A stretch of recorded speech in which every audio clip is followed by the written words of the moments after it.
At just 18 years old, her body was shattered. A metal handrail pierced through her abdomen, breaking her spine in 3 places, her collarbone, her ribs, her leg in 11 places, and crushing her foot.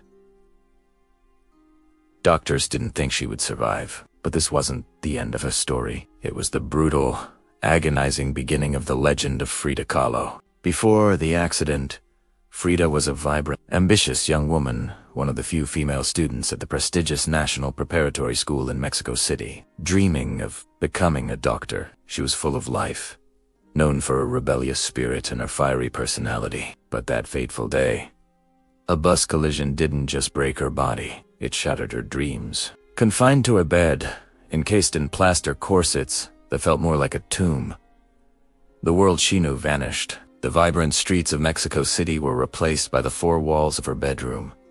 The future she had planned was gone. In this prison of pain and stillness, her father did something that would change the course of art history. He gave her a special easel, one that could be used while lying down, and placed a mirror above her bed. With nothing else to look at, Frida began to paint herself. I paint myself because I am so often alone and because I am the subject I know best. Her first self-portrait was a silent declaration. I am still here. This wasn't just art, it was survival. Each brushstroke was an act of defiance against her broken body, a way to reclaim her identity from the clutches of suffering. The physical pain was relentless, a constant shadow that followed her throughout her life. She would undergo more than 30 operations, each one a new battle, each recovery a test of her will. Yet, she transformed this agony into art. Look at her painting the broken column.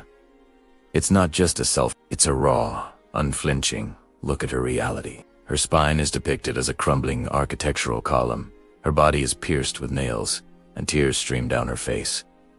But her gaze is direct, unbroken.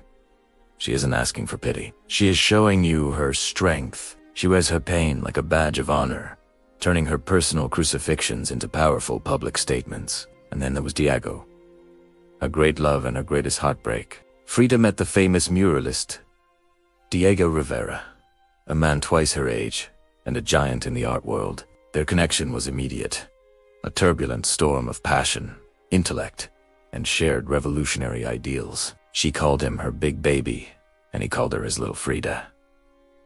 Their love was epic, a fusion of 2 powerful creative forces, but it was also a source of immense emotional turmoil.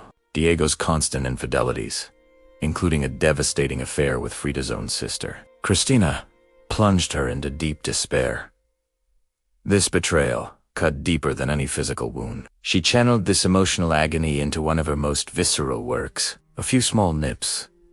It depicts a woman lying lifeless on a bed, stabbed repeatedly by a man who stands by, indifferent. The canvas is spattered with red paint, blurring the line between the painted scene and a real-life crime. It was Frida's way of processing the violence of betrayal, of screaming her pain onto the canvas when words failed. Their relationship was a cycle of breakups and reconciliations, a chaotic dance of love and pain. They divorced only to remarry a year later, unable to live with or without each other. This tumultuous love affair became another central theme in her art, a testament to the complexities of the human heart. Throughout her life, Frida was fiercely, unapologetically herself. At a time when women were expected to be demure and conventional, she was a revolutionary. She embraced her unique features, her famous unibrow and faint mustache as symbols of her identity, rejecting conventional beauty standards. She dressed in traditional Tehuana garments, not just as a fashion statement, but as a political act,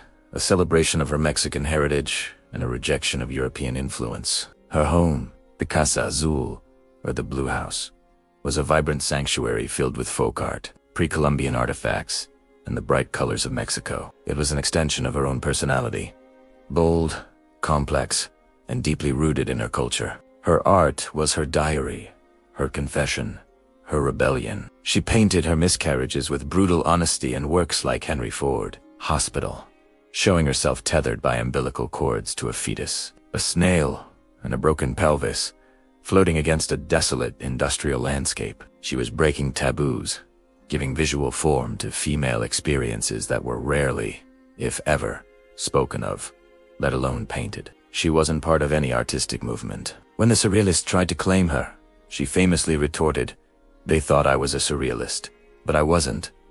I never painted dreams, I painted my own reality."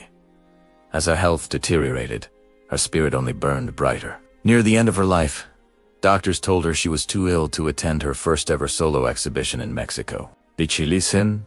Of course not. She arrived in an ambulance, was carried in on a stretcher, and held court from her four-poster bed, which had been placed in the center of the gallery. She sang, she joked, she drank, surrounded by her adoring friends and fans. It was the ultimate Frida move, turning a moment of physical weakness into a spectacular celebration of life. Even when her leg was amputated due to gangrene, her defiant spirit refused to be extinguished. In her diary, she drew a picture of her lost limb and wrote, "Feet, what do I need you for when I have wings to fly?" It's a line that perfectly captures her essence, the ability to find freedom even in confinement, to find beauty even in loss. Frida Kahlo's final painting, completed just days before her death, was a vibrant still life of watermelons. On one of the slices of rich, red fruit, she inscribed her last words to the world, "Viva la vida."